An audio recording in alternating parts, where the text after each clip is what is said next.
checking you're comfortable in a position that you can maintain for about 20 minutes.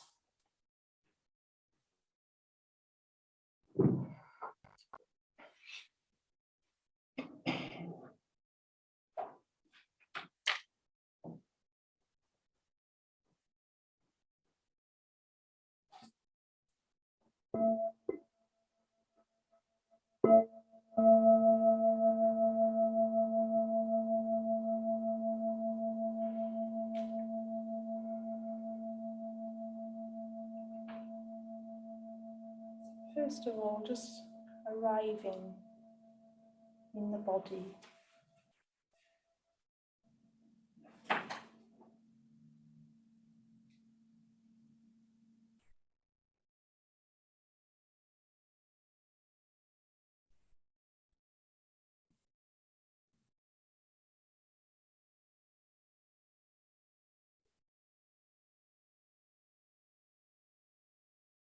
Just inviting all aspects of your being to join you in your meditation practice.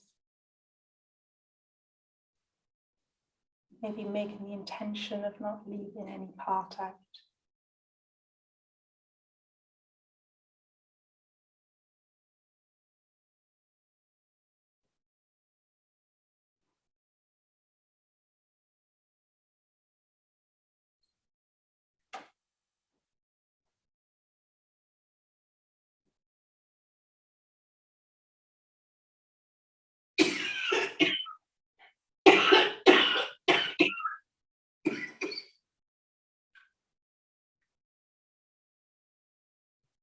Starting by noticing all the areas your body has contact with the ground, the earth.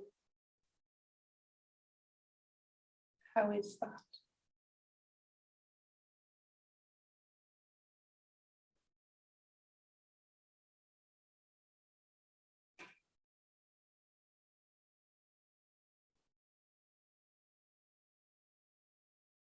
You're noticing the sit bones, the feet on the earth, the weight of the legs, palms and the shoulders.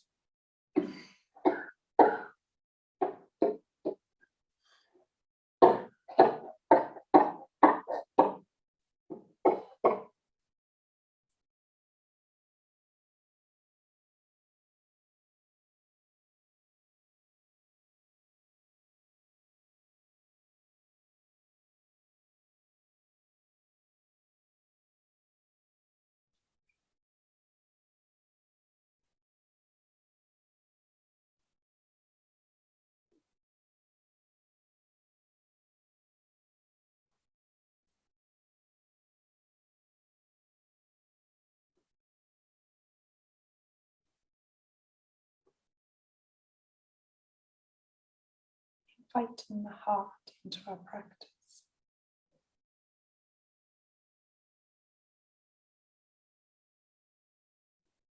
Turning the gaze inwards to just notice our emotional landscape today, in this moment.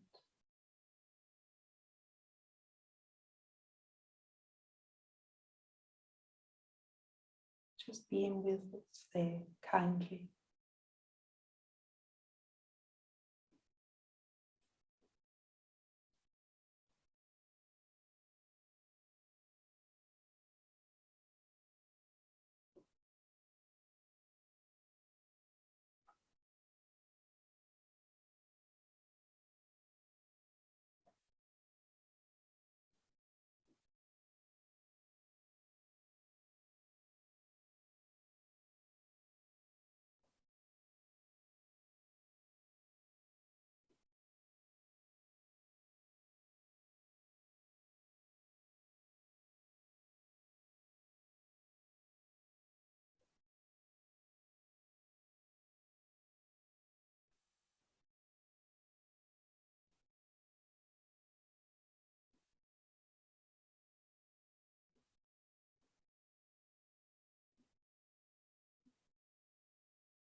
the mind feels quite busy, distracted, playing with bringing the mind, gently bringing the mind lower in the body.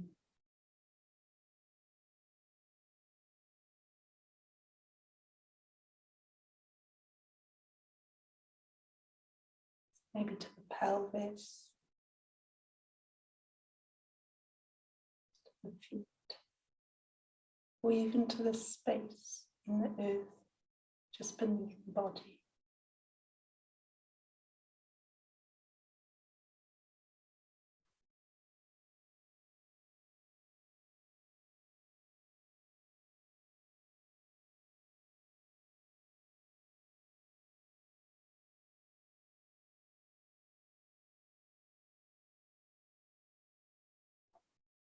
Bringing the breath as deep as we can, low in the body,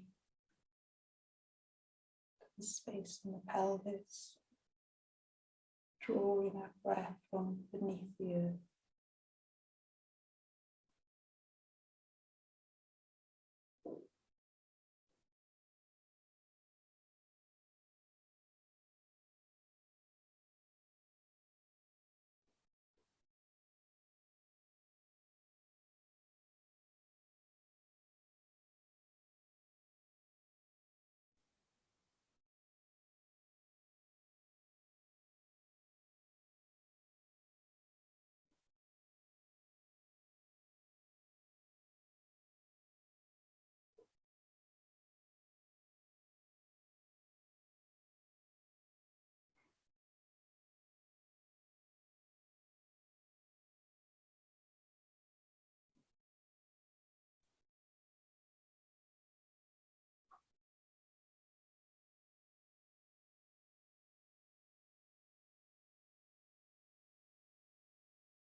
If that image works for you,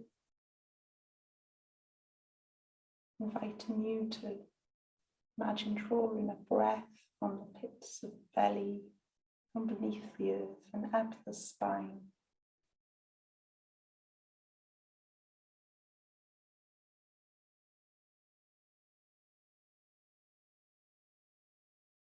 Allowing a slight lift, poise.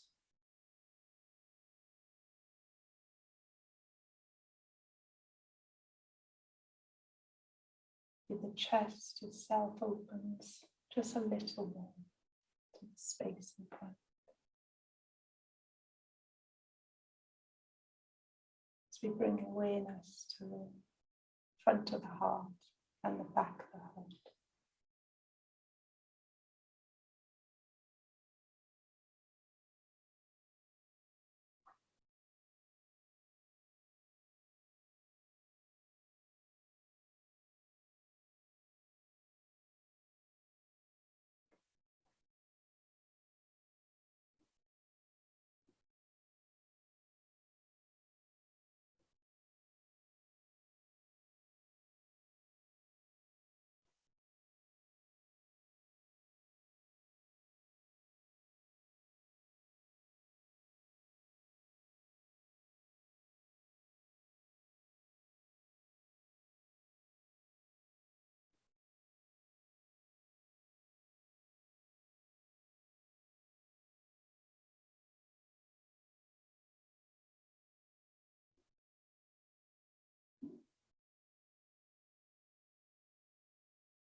And gently, in our own time, from our sense of our own heart space,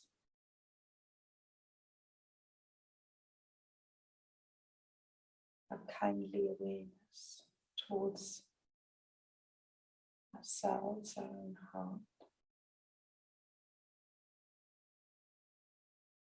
Start gently broadening out from there.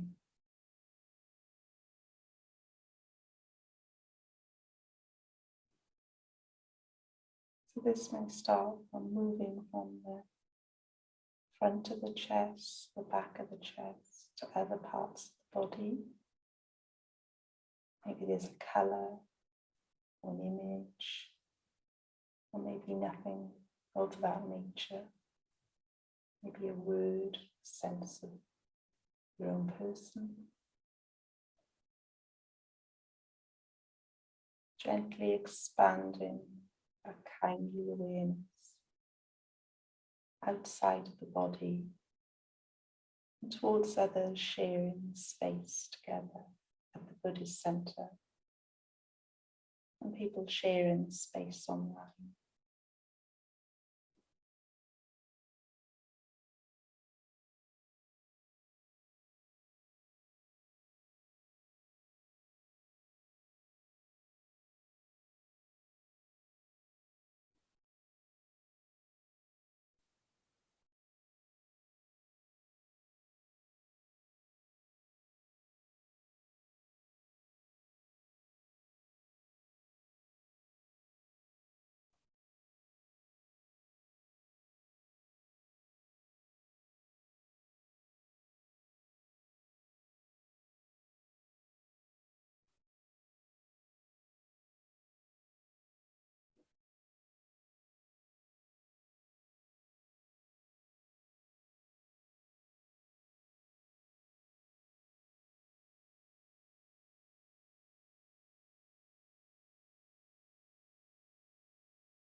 And then, if you wish, from there, expanding that kindly awareness, the metta you've developed, inviting that to grow further across the land.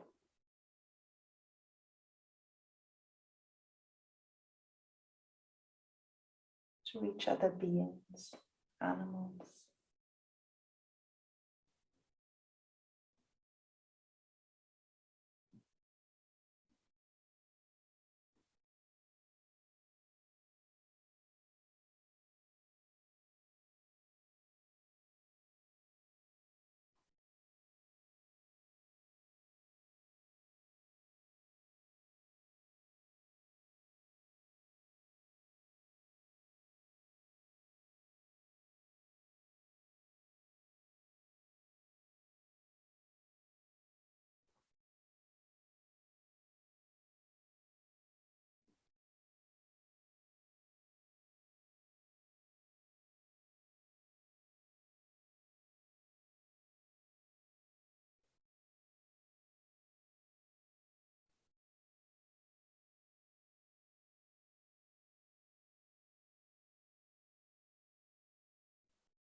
And then from there, you may want to expand to vegetation, plant life.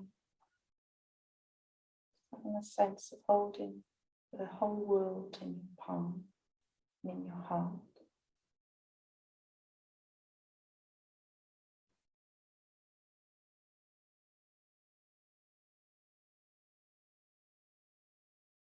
Just making sure you include yourself in the process, include one's own heart.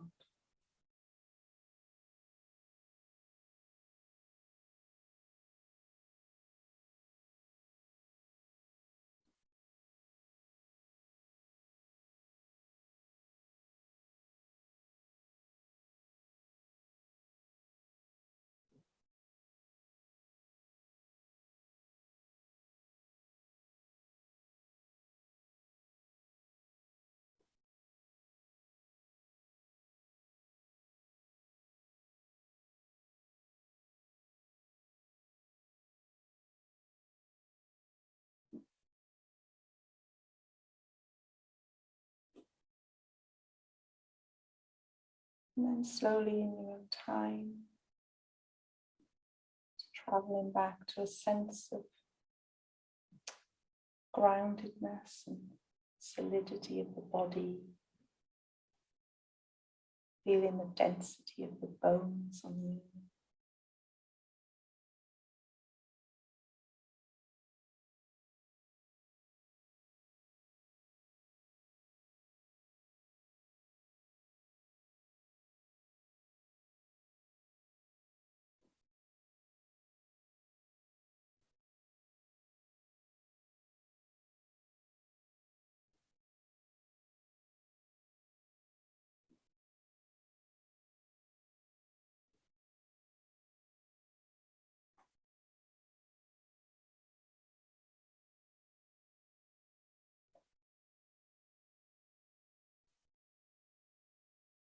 And just taking your time to close the practice.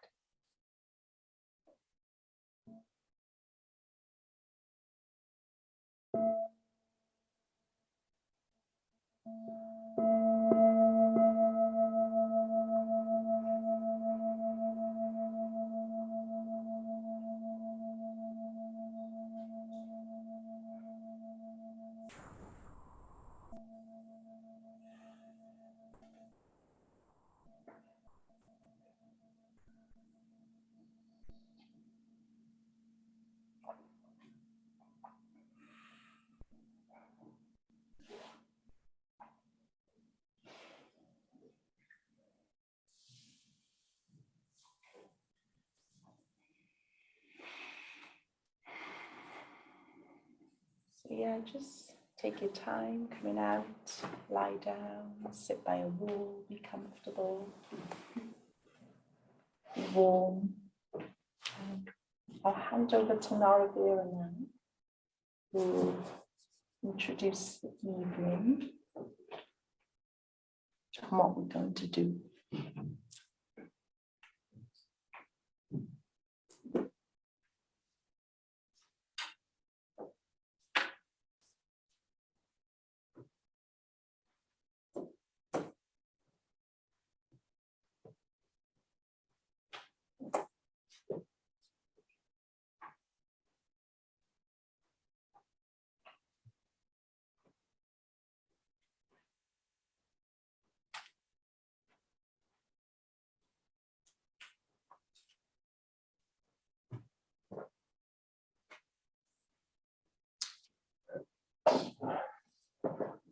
Hello. I'm Naravira. So yes, last week I was introducing us to what we're going to be doing over the next few weeks, or at least to the end of April. And it's exploring, well, we're calling it exploring ethics, but I think ethics in Buddhism is, well, it's more than just about right and wrong, and having an idea about what's right and wrong. It's all also about exploring our behaviours and our inner worlds, our patterns, those things that well, that potentially stand in our way in some way or other. In a way, you could say ethics is energetic. It's about the releasing of energetic blocking. In fact, we talk about the whole Buddhist path as an energetic path, a releasing into a freer and freer energy. So that sounds a bit more exciting than perhaps just ethics, doesn't it? So last week I talked about the kind of context of all of that. And we looked at what it means to listen to each other. So we're going to be, the main focus of these coming weeks is that we're going to be having these small groups together. And we're going to try and keep those groups as much as possible the same over the continuity of this course, so that we get some time to spend with a few individuals, a few of us together, build up some awareness of each other and build up some trust. So I'm going to keep referring to my counselling training, but this is quite useful in this context. One of the things that I realised when I started becoming a counsellor was that I was familiar with this kind of space that I was in, sitting in this room with one other individual, and they've got usually some difficulty they're wanting to explore. I realised that this felt familiar in some way, and what I realised was it was very much like meditation. In fact, I came to think of that situation, that counselling situation, as meditation with two people. So I liked what Maitri Jyoti was saying at the beginning of that meditation she just led, about something to the effect of including all of your experience into the meditation. And I think in some ways, think about meditation is simply that. It's coming to know your experience in greater and greater depth. And so everything is included, everything is allowed, everything is permitted. But also that's not an easy task for us necessarily, to allow our experience in. Coming back to this sort of energetic blockages. I mean, often our experience hasn't been allowed to become itself because perhaps somewhere in our past, we weren't allowed to just have all our experience. We weren't allowed to have all of our feelings and our emotions, etc. So yes, I think this listening, this shared listening, that I'm hoping that we're going to kind of embody for each other within these small groups. It's very much like meditation. And in meditation, we've got to really listen to ourselves and become really present to ourselves. So last week I was talking about some skills in listening, how to really listen to each other, and also that's in that outward way when we're doing that for each other, but it's also reflected in that inward way when we're trying to listen to ourselves in meditation. It requires a certain sort of sensitivity and presence and willingness to be with what's there.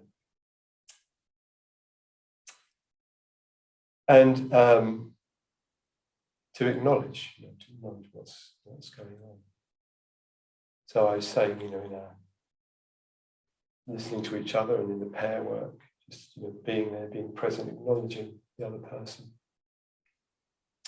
And also about reflecting back, kind of mirror to each other. I talked about this image of the mirror as being part of the aspect of mindfulness, of that aspect of the Buddha's wisdom, which is to do with mindfulness, is that capacity to sort of reflect our experience back to ourselves and in the context when we're listening to each other.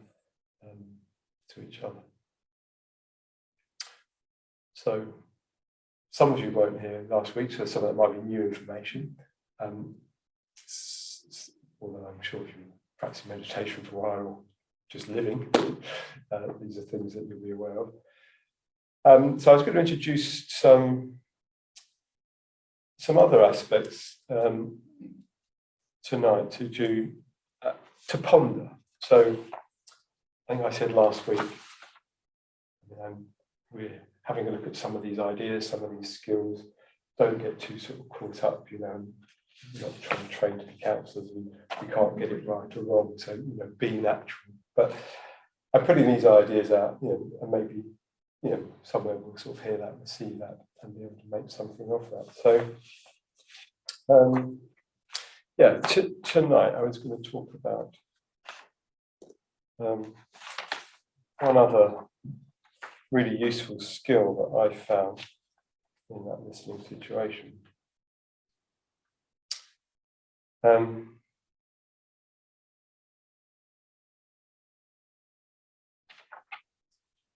Which is to do with asking questions. So it's quite interesting that different questions have a different kind of feel to them. So in counselling, you're very much encouraged to ask questions that start with how and what. And I didn't kind of get this to start with, because the natural question seemed to me was, why? Why are you feeling how you're feeling? But in the training I was doing, they were very discouraging of asking the question why. And they said, ask how or what. And what it's to do with is this, it comes down to how is it that we sort of open up into something. So in the path of awareness, path of mindfulness, path of self-awareness, what we are trying to become aware of is what we are not aware of. I'll say that again. What we're trying to become aware of is what we're not aware of. Because when we're becoming aware of what we're not aware of, we're moving into the unknown part of ourselves, and we're finding and discovering the unknown part of ourselves. The unknown part of ourselves, the unknown part of life, the unknown part of other people, generally the unknown. And in Buddhism, we do this at the beginning, the going for refuge, which is what we were chanting.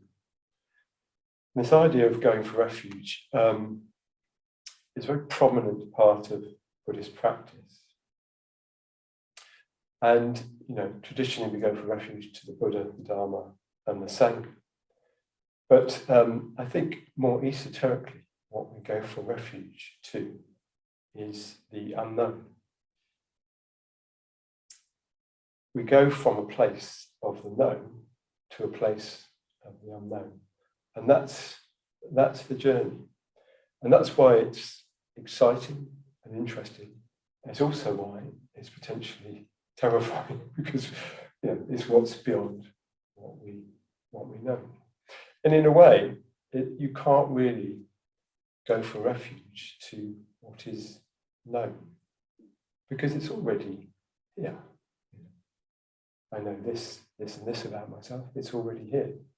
But I don't know this, and this about myself, or about the world, or about the way life is, reality is.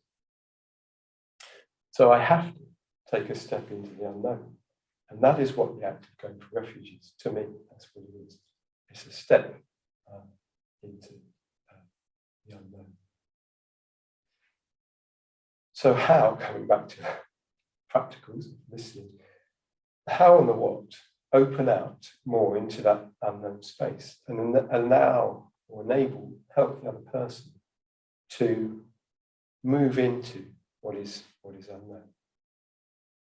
So, how are you? I've been feeling a bit exhausted recently. Feeling a bit low. Feeling a bit low. Could you say more about that? Yeah, it's a conversation I had with a friend the other day, and something she said upset me. Your friend said something that upset you. Can you say what it was about what your friend said that upset you? Yeah, she said I wasn't very supportive. She said you weren't very supportive. And that upset you. Yeah, that upset me.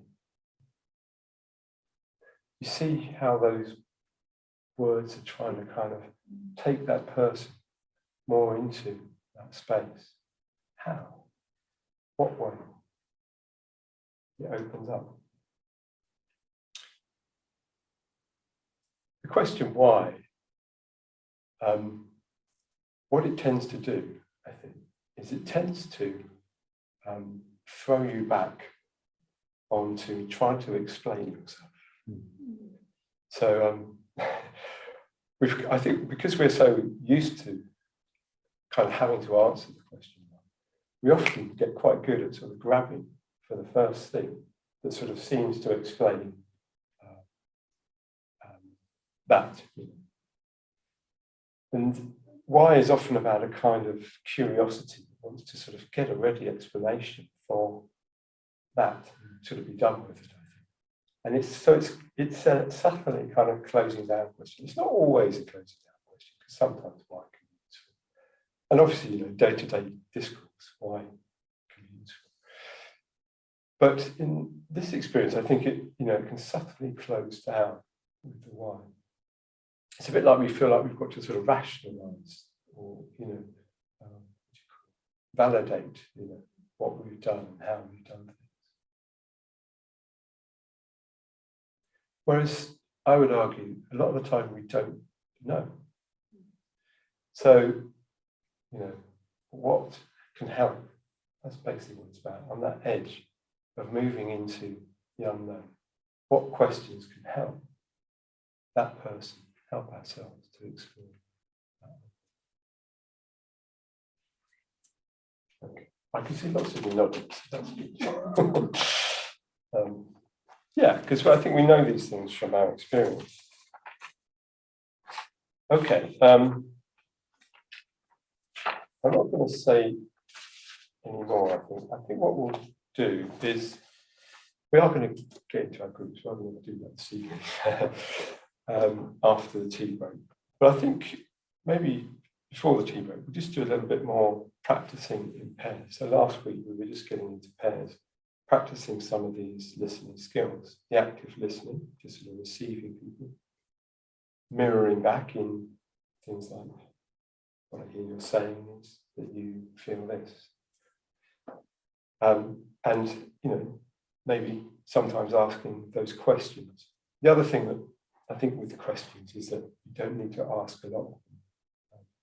Like I was saying, I think if people are talking, just let them talk. If they're exploring, just let them explore.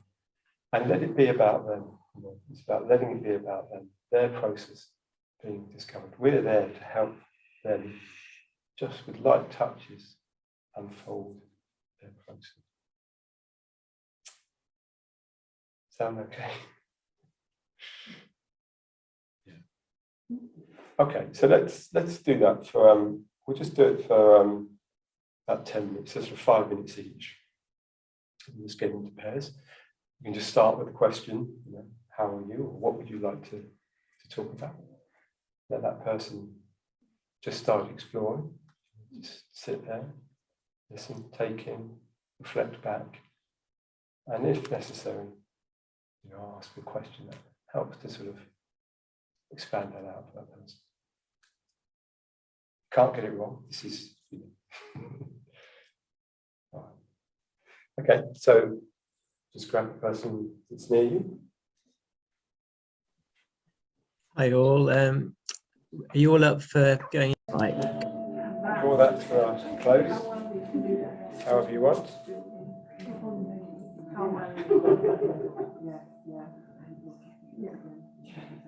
Okay, so I hope you got on all right with that. We'll have a tea break now for not too long time. I surprised myself. We'll have a tea break for 20 minutes. Okay.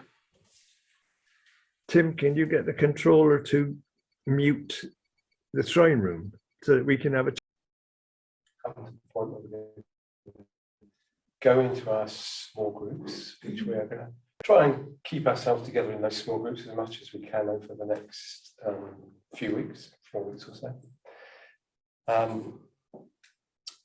Okay, so I've divided this up, so I hope you'll excuse me for doing that. Yeah, just to see that went.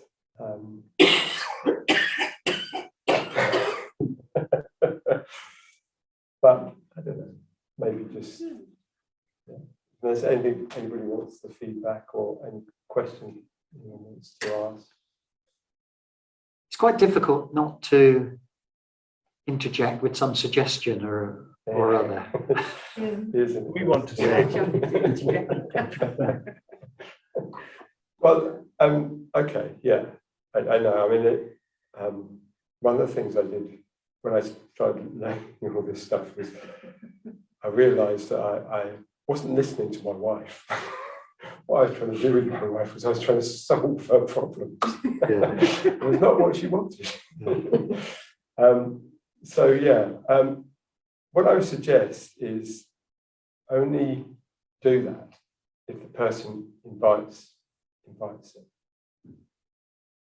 So whilst we're still exploring, it's like having a sense that, oh yeah, that's still being explored by that person, and just allowing that, encouraging that exploration. But if it comes at some point,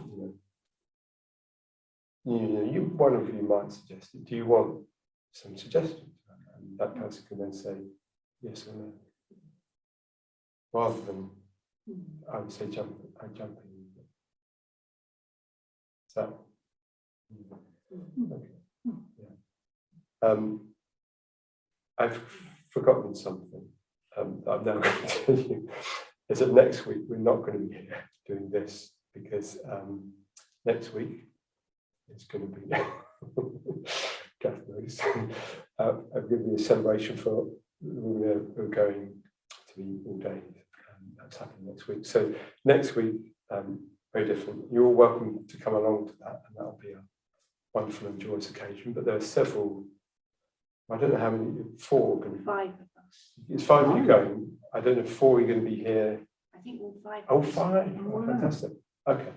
So 5 women are going to be ordained very shortly. So we're going to have a kind of send-off for them. We're going to get the funny name in case. Much more to that, but that's going to happen next week. So going to be Shivala Malini and Factory conducting this next week. But we'll be back the following week, and then for a few weeks after that.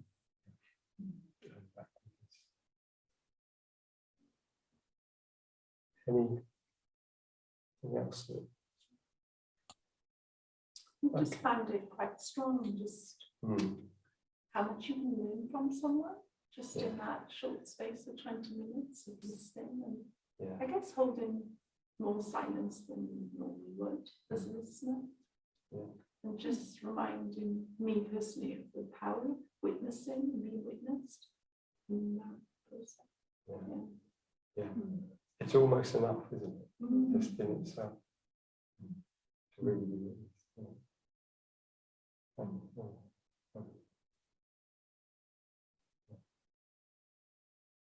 So yeah, I hope you got off to a good start. I mean, if in this process, things come up and you need to talk, I'm certainly available. You can catch me.